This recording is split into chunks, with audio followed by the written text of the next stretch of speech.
88조. 외교환용 물품 등의 면세인데요. 여기 보세요. 외교환용 물품 등이라고 그랬어요. 이 제목을 정확하게 외우세요. 아주 한 글자도 틀리지 말게. 외환용 물품이 있고 등이 있는 거예요. 등. 예. 외환용 물품, 외교환용 물품이 있고 하나 아닌 게 있대요. 여기서 보시면은 외환용 물품이 이 밑에 있는 1번부터 4번까지고요. 그리고 5번과 6번이 등이에요. 그러니까 요거를 갖다가 뭐 이렇게 좀 그어 놓으셔도 괜찮아요. 이렇게 좀 구분이 좀 돼야 돼요. 외환용 물품 등의 면세 어떤 것들이냐? 예. 외환용 물품 등의 면세는요. 여기 보시면은 대사관이란 말 있죠? 대사관, 공사관, 또 3번에 보시면 영사관이란 말이 있죠. 일단 이게 중요해요. 우리는 이제 대사관, 우리나라에 와 있는 외국의 대사관 얘기하는 거예요. 뭐 주한 프랑스 대사관, 주한 미국 대사관, 공사관, 영사관의 끝이 뭘로 끝나야 돼요? 업무용품 이렇게 끝나야 돼요. 대사관, 공사관, 영사관의 업무용품이라고 끝나야 돼요. 그러면은 좀 답답함을 좀 느껴야 돼. 거의 비슷하게 생겼잖아요. 1번과 3번 거의 비슷하게 생겼는데 그럼 여기다가 그냥 점 찍고 영사관 하나 더 집어넣어주면 되지 않아? 그럼 우리가 좀 외우기 편하지 않아요?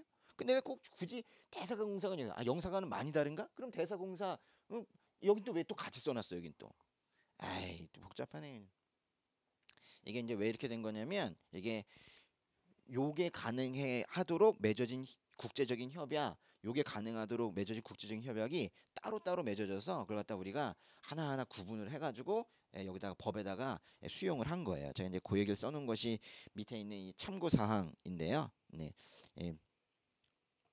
88조에 특별히 뭐 1항 1호 또 2호 요 3호, 4호 이런 것들이 어디에서 나온 이야기인지를 제가 다 거기다가 써놨어요. 그런데 그 밑에 거 외워야 되느냐? 사실 그렇지는 않아요. 근데 한번 읽어 보시는데 여기에 이제 어떤 말을 좀 외우셨으면 좋겠냐면요. 여기 지금 외교관의 뭐 특권이라는 말이 있는데,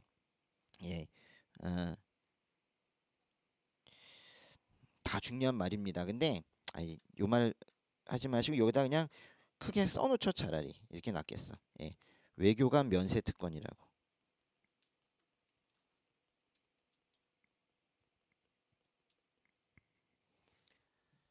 그러니까 법의 88조의 외교관용 물품 등의 면세는 외교관의 면세 특권 이 얘기입니다. 밑에 있는 이 많은 얘기인데 이 외교관의 면세 특권을 이 관세법에 수용을 한 거예요. 그래서 외교관의 면세 특권에 따라 외교관 등이 수입하는 물품에 대해서 관세를 면제하는 제도 이것이 바로 외교용 물품 등의 면세인 거예요.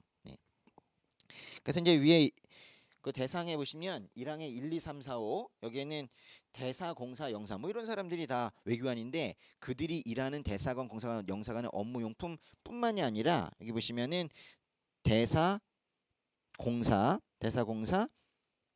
그들이 가족이 사용하는 가족 동그라미 독특하죠. 가족이 사용하는 것까지도 그래요.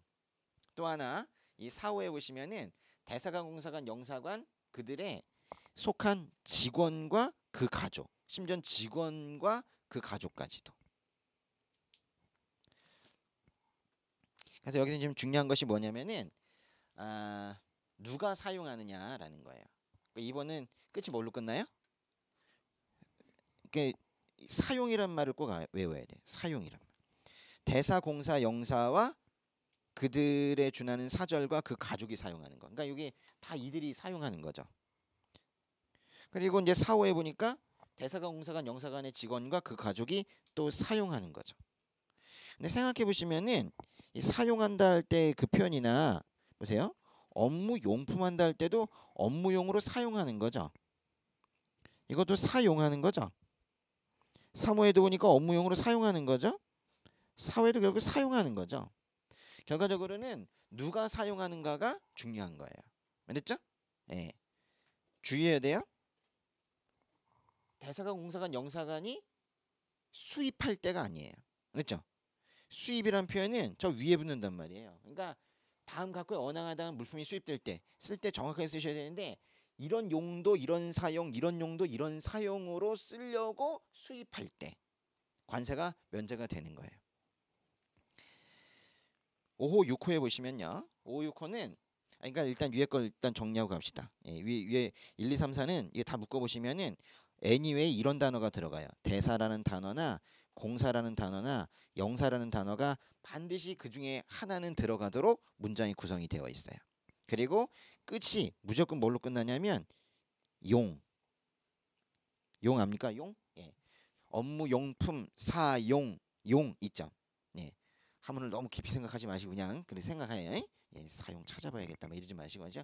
업무 용품 사용 이렇게 끝나는 거예요. 그런데 밑에 있는 두 개는요 좀 독특해요. 이거는요 이런 단어가 들어가야 돼요. 정부라는 단어가. 이게 바로 외교용 물품 등의 면세 등의 개념인데 5호와 6호를 잘 읽어보시면서 수입자가 누군지 한번 찾아보세요. 수입자. 정부와 체결한 사업계획을 수행하기 위하여 외국 계약자가 계약 조건에 따라 수입. 누가 수입자예요?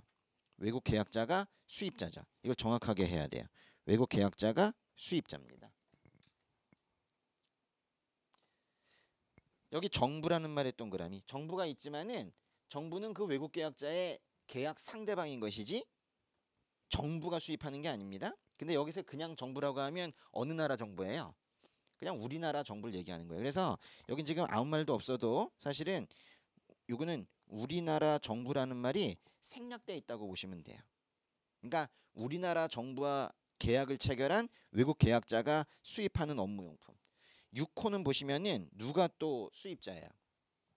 국제기구 외국정부로부터 우리나라 정부에 파견된 여기 고문관 이 사람들이 중요한 건데 고문관 기술단원 등이 수입자입니까?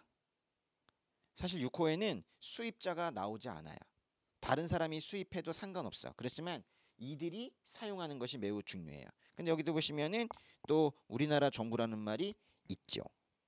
여기 나 우리나라라는 말을 붙였는데 잘 보세요. 우리나라 정부가 두 번이나 나오지만은 우리나라 정부가 수입 주체가 아닙니다. 우리나라 정부가 수입 주체가 되면 잘못하면 정부용품 면세라는 쪽으로 가게 될 수가 있어요. 정확하게 쓰셔야 된다는 거예요. 정부가 수입 주체가 아니라 정부가 계약을 맺은 어떤 사람이 가져오는 거예요. 사실 그 사람이 수입을 하는 거예요. 그래서 여기는 수입 주체가 명확합니다. 수입하는 업무용품 그랬죠. 뭐 끝은 물론 또 업무용품 이렇게 끝나요. 또 우리나라 정부에 파견된 이런 사람들이 가져와서 사용하는 물품 그렇게 되어 있죠. 그래서 여기 보시면은 여기만 지금 수입이라는 말이 하나 있지 또 밑에 보시니까 여기도 업무 용품 여기도 사용 그렇죠. 그렇죠. 끝에가 그래서 다 똑같이 끝나요. 여기도 플러스 용 이렇게 돼 있는 거예요. 용. 그러니까요 이게 지금 뭘 하는 거냐면 이거 다 어떻게 외워요? 근데 결국 다 외우시게 되거든요. 그런데 이런 것 요걸 먼저 외우시고 그 다음에 나중에 이걸 하게 되면은 편하게 갈 수가 있는 거예요. 예. 제가 좀 빨리 갈 수도 있는데 제 마음을 아십니까?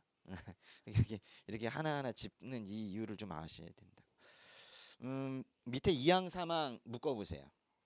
이항사망은 이게 바로 사후관리인데 이게 정말 웃긴 것이 왜 사후관리가 있느냐.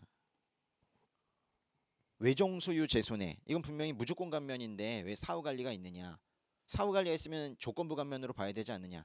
맞아요. 뭐 그렇게 봐도 괜찮을 수도 있어요. 그러나 왜 그래도 조건부 감면이라고 정확하게 얘기하지 않냐면 외교관용 물품 등의 면세를 받고 우리나라에 수입된 물품은 사후관리 안 해요. 그러나 딱 5개 물품만 사후관리를 해요. 그 수천 수만 가지 물품에 대해서 사후 관리 안 하면서 딱 5개만 사후 관리하니까 그렇다고 얘를 조건부 감면으로 집어넣기는 좀 그렇다 이거예요. 그러나 사후 관리 문제가 나온다면 반드시 기술이 돼야 돼요. 사후 관리가 있으니까요. 무조건 감면으로 어쩔 수 없이 분류하면서도 사후 관리가 있는 아주 예외적인 제도가 바로 외교관용 물품 등의 면세입니다. 이거 아주 잘 아셔야 돼요. 보세요. 이 항에 보시니까 기획지정부령을 정하는 물품 사망에도 기획지정부령 정하는 물품 이 두 개는 같은 겁니다. 같은 것이 오른쪽으로 쭉 가니까 전화에 화살표를 해놨네요, 그렇죠? 예, 그래서 가보니까요, 네, 양수가 제한되는 물품이래요. 요 말을 좀 외우셔야 돼. 양수가 제한되는 물품이다. 뭐가 제한된다? 이건 정확하게 외워야 돼. 양수도도 아니고요. 양수야. 단순하게 양수. 양수가 뭔가요? 제가 이게 정말 이건 창피한 일인데 제가 수석 합격을 했잖아요. 그 중에서 관세법은 제가 정말 점수를 많이 받았다고. 근데 저는요 이 양수가 그 양과 수 있죠. 양 많고 수 몇 개인가. 저 그건 줄 알았어요. 그리고 시험장에 들어갔다니까. 근데 수석을 했어요. 근데 나중에 다시 배워보니까 아닌 걸. 야, 그러니까 뭐 쓰는데 이상은 없었겠죠. 저걸 그대로 외웠으니까. 그러니까 얼마나 미련하게 외운 거예요. 그렇죠? 그래 이해를 잘못하고도 들어가더라고요. 아, 이게 하지 말 걸 그랬나? 제가 이제 공무원 강의 할 때 한 친구가 와가지고 계속 표를 만들어 가지고 오는 친구가 있어요. 관세법의 모든 내용을 표로 만들어 가지고 오는데 제가 가르쳐 주지 않은 내용이에요. 근데 표가 내용이 이상해. 전혀 내용과 그 법과 다른 왜 이걸 이 옆에다 배치했을까 싶은 이상한 표를 만들어 가지고 온 애가 있었어요. 너무 마음이 힘들었었어요. 이렇게 하면 안 되는데. 근데 붙었거든요. 그러니까 그 친구는 세상의 진리가 중요하지 않고 문제를 푸는 방법만 중요한 거예요. 요게 나오면 요렇게 풀면 되고 요렇게 나오면 요렇게 풀면 되고 그렇게 한 거예요. 사실 시험은 시험이에요. 시험에 한계가 있는데 그 한계를 또 활용하는 것도 중요해요.